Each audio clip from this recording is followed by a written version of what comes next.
Qari mill-ktieb ta' Ġoswe. F'dak iż-żmien il-mulej qal lil Ġoswe: Illum jien neħejtilkom minn fuqkom l-għajb tal-Eġittu.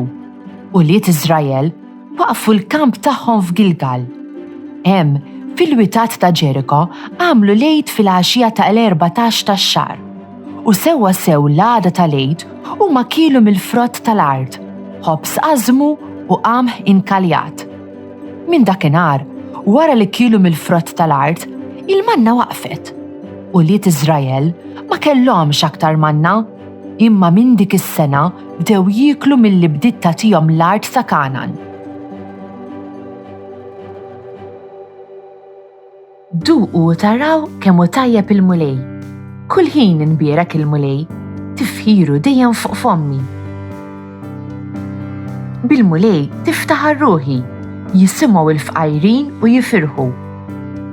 Duqu u taraw kemm hu tajjeb il-mulej. X'għandru l-kobor tal-mulej miegħi? Ħanollu ismu flimkien. Jien fittext il-mulej u weġibni minn kull biża' tiegħi ħelisni. Duqu u taraw kemm hu tajjeb il-mulej. Ħarsu leh u jiddi bil-fer wiċċkom u ma jkollkomx għax tistħu. Dan il-fqajjar sejjaħ u l-mulej semgħu u mid-dwejjaq tiegħu kollha ħelsu. Duqu u taraw kemm hu tajjeb il-mulej. Qari mit-tieni Ittra ta' San Pawlu Apostlu lil Korintin. Ħuti, meta wieħed jingħaqad ma' Kristu, issir ħolqien ġdid. Il-qadim għadda u daħal il-ġdid. Kollox ġej minn Alla li ħabbibna miegħu innifsu permezz ta' Kristu u tagħna l-ministeru ta' din il-ħbiberija tal-bnedmin ma' Alla. Alla kien li ħabbeb il-ħolqien miegħu innifsu permezz ta' Kristu bla ma qatt iżomm il-kont ta' dnubietom. U f'danna l-ministeru ta' din il-ħbiberija. Aħna nagħmluha ta' ambaxxaturi ta' Kristu bħalli kieku Alla stess qiegħed isejjaħ permezz tagħna. Nitolbu fuq li nitolbu fġieħ Kristu. Ħallu lil Alla jħabbibkom miegħu.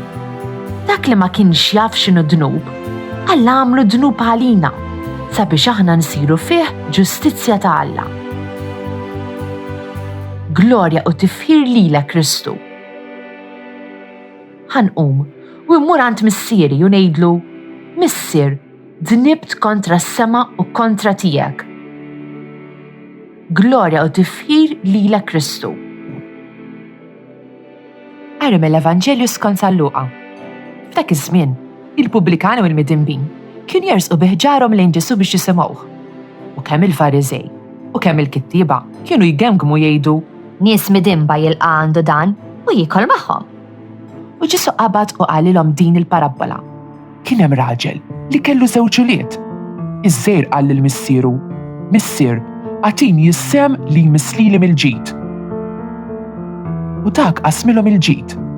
Ma kienux għaddew is-ġranet meta żgħir sar kollox u telaq minn beltu lejn pajjiż imbiet. U hemmhekk berbaq ġidu kollu f'ħajja mtajra. Meta ħela kull ma kellu, fuq dak il-pajjiż waqa' ġoħ kbir u beda jħoss ruħu fil-bżonn. U mar daħal ma' wieħed minn dak il-pajjiż li bagħtu fir-raba tiegħu jira l-ħnieżer. Kien jixtieq kieku jimla zaqqu imqarb il-ħarrub li kienu jieklu l-ħnieżer imma ħadd ma kien jagħtih. Imbagħad daħal fih innifsu qal: kemm l-avranti ma' missieri għandhom ħobż bix-xaba u jien hawn qiegħed immut bil-ġuħ. Ħanqum u immur għand missieri u ngħidlu: Missier, dnibt kontra s-sema u kontra tiegħek. Ma jistħoqlix iżjed nissejjaħ ibnek, żommni b'wieħed mill-avranti tiegħek. Qam u tela għalant missieru. Iżda kif kien għadu fil-bogħod, missieru lemħu u tħassru. U bġirja waħda mar inxteħed fuq għonqu u biesu. It-tifel qallu: Missier, dnibt kontra s-sema u kontra tiegħek. Ma jistħoqlix iżjed nissejjaħ ibnek. Iżda l-missier qal lill-qaddejja tiegħu: Isaw, ġibulu l-isbaħ libsa u xidduwielu. Libsulu ċ-ċurkett f'sebgħu u s-sandli f'riġleħ. ġibu l-oġel imsemmen u waqtluh, ħanieklu u namlu festa. Għax dan ibni kien mejjet u raġa' qam, kien mitluf u nstab u għamlu festa.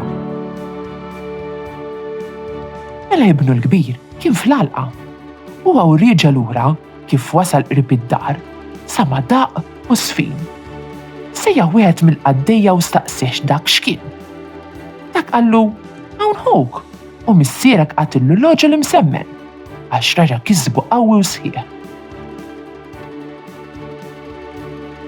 U inkorla u ma rridx jidħol ġewwa, iżda missieru ħareġ jitolbu jidħol. Issa qal lill-missieru: "Ara, ili dawn is-snin kollha naqdik, kelmtek ma ksirtilek qatt, u kieku qattajtni gidilini biex nagħmel ikla u nifraħ ma' ħbiebi. Imbagħad jiġi dan ibnek li bellalek ġidek ma' nisa żienja u lilu toqtollu l-oġel imsemmen."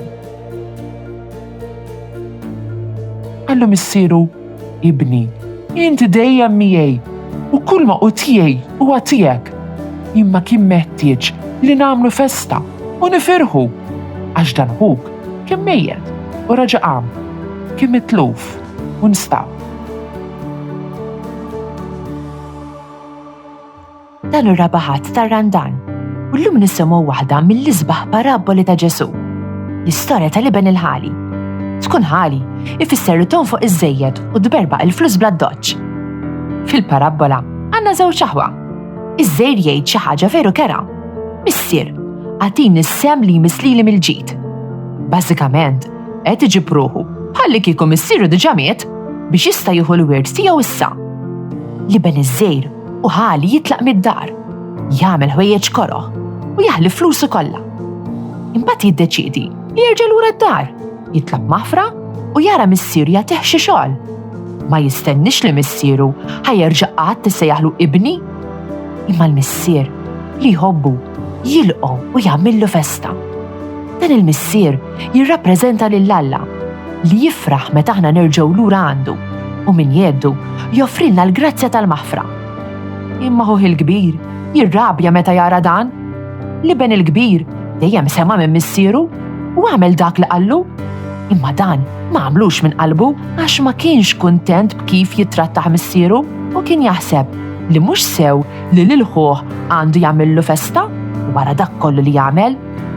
Il-missier jagħti l-grazzja tiegħu lil-liben il-kbir ukoll u jgħidlu: "Ibni, inti dejjem miegħi u kull ma hu tiegħi huwa tiegħek." Jistiednu għall-festa biex jifraħ u jiċċelebra. Dan ir-Randan jew nkunu grati lejn il-maħfra ta' Alla li dejjem jagħtilna b'xejn u tista' issalvana. This Maltese translation was produced in collaboration with the Church in Gozo.